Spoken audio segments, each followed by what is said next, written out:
की अवस्था में रहता है तो उसको दुख तो नहीं होता है पर उसको आनंद भी नहीं होता है। लेकिन परमात्मा वो पागलपन की अवस्था से मुक्त करने के लिए, उसको सुख देने के लिए, आनंद देने के लिए उसके लिए उसको शरीर देता है या संसार देता है, नहीं तो उस पागल की अवस्था में रहे। दूसरा उदाहरण और देता हूं, एक होती है गाढ़ निद्रा की अवस्था, गहरी नींद। उस समय उस व्यक्ति की अज्ञान की अवस्था होती है, और जो समाधि की अवस्था होती है वो भी गहरी नींद की अवस्था के तुल्य होती है। गहरी नींद की अवस्था में हमारे स्थूल शरीर का संपर्क सूक्ष्म से भी टूट जाता है, स्थूल शरीर से भी टूट जाता है, वो गहरी नींद होती है। और स्वप्न में स्थूल शरीर से संपर्क टूट जाता है लेकिन सूक्ष्म शरीर बराबर काम करता रहता है, इसलिए हम सपने देखते हैं, वो अर्ध ज्ञान की अवस्था होती है। और जो जागृत होती है वो ज्ञान की अवस्था होती है। तो जब कोई व्यक्ति कृत्रिम प्रकार से, ये प्राकृतिक नेचुरल सबके लिए है, पशुओं के लिए, पक्षियों के लिए, मनुष्यों के लिए, लेकिन जो योगी कृत्रिम रूप से सब गहरी निद्रा जैसी अवस्था पैदा कर लेता है, जब आत्मा का संपर्क सूक्ष्म स्थूल दोनों से हट जाता है तब उसको वो ज्ञान की स्टेट होती है। समाधि और नींद में जो अंतर होता है वही अंतर मुक्ति में और प्रलय में जीव जो रहते हैं उनके अंदर होता है। तो परमात्मा अज्ञान की अवस्था से हटा करके ज्ञान की अवस्था में मुक्ति का आनंद देना चाहता है, इसीलिए सृष्टि की रचना करता है। और यह भी बता दें कि मुक्ति का जो जीव होता है वो देखना चाहे तो देख सकता है, सुनना चाहे तो सुन सकता है, और जहां जाना चाहे वहां जा सकता है। वो एटम को देख सकता है, वो इलेक्ट्रॉन को घूमते देख सकता है, वो सूर्य में जा सकता है, अन्य किसी गैलेक्सी में जा सकता है, तो सब जान करके आनंद ले सकता है। लेकिन जो प्रलय का जीव होता है, मुक्त नहीं होता है, वो कुछ भी नहीं जान सकता, हिल डुल भी नहीं सकता है, तो उस अवस्था को आप मुक्ति के बराबर नहीं मान सकते। इसलिए परमात्मा सृष्टि की रचना करता है।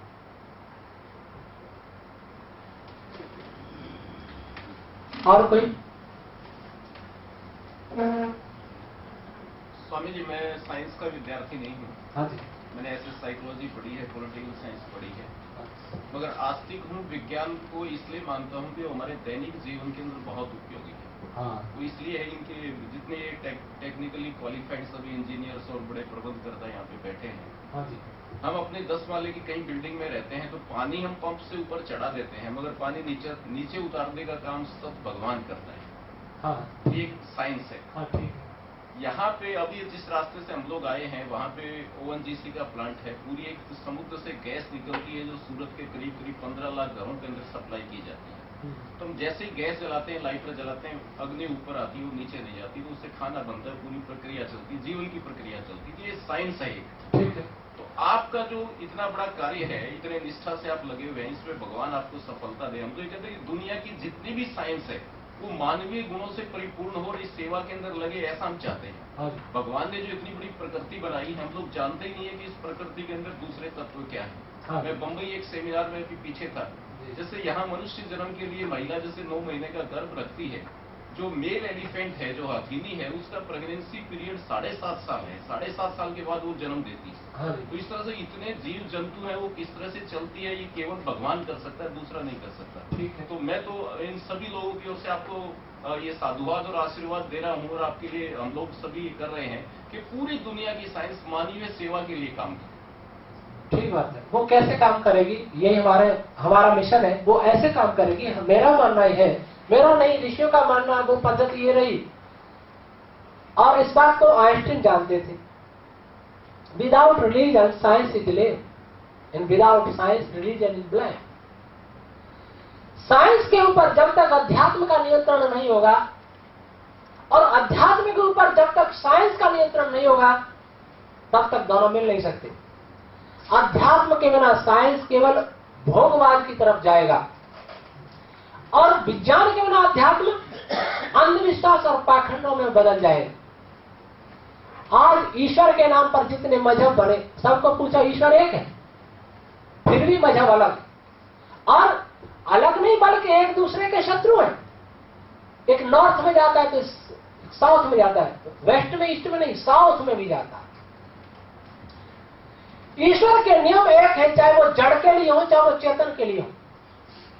तो ईश्वर के नियमों को जिस प्रकार से आज साइंस समझ रहा है, उसी प्रकार से धर्म के समय में, धर्म के विषय में धर्मात्मा लोग भी ईश्वर के नियमों की एकता को समझे। सारी दुनिया के साइंटिस्ट इस बात को मानते हैं कि साइंस के नियम एक है, कहीं के लिए भी हो, लेकिन धर्म के विषय में क्या कहा जाता है? धर्म आस्था का विषय, इसमें चर्चा नहीं करनी, तर्क नहीं करना। जब धर्म की उत्पत्ति भी ईश्वर से हुई, साइंस की उत्पत्ति भी ईश्वर से हुई, तो धर्म अनेक क्यों? धर्म सबका एक होना चाहिए। धर्म मीन्स प्रॉपर्टी, मानव की प्रॉपर्टी, आत्मा की प्रॉपर्टी एक होना चाहिए।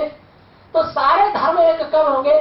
सभी जितने मजहब हैं उनमें तो साइंटिफिक माइंड चला जाए, सोचने की क्षमता चली जाए, विचार जब माने, ऐसा नहीं कि किसी बाबा जी ने कह दिया तुरंत मान लिया, तो उनमें तो साइंटिफिक हो। और धर्म जो साइंस वाले हैं वो जो असली अध्यात्म है, सच्चा अध्यात्म, उसकी ओर आवे, तो दोनों मिल सकेंगे, कचरा खत्म हो जाए। साइंस पर भी लगाम होगी, धर्म पर भी लगाम होगी, दोनों मिलके काम करेंगे, और दोनों मिलके काम करेंगे, यही है वैदिक धर्म। धर्म मीन्स अध्यात्म नहीं है। प्राय धर्म का आइंस्टीन ने तो कह दिया रिलीजन, आइंस्टीन रिलीजन कहा है, धर्म नहीं कहा, क्योंकि आइंस्टीन धर्म नहीं जानते थे, रिलीजन उन्होंने संप्रदाय सोचा। धर्म का अर्थ ही साइंस और स्पिरिचुअलिटी दोनों है धर्म का अर्थ।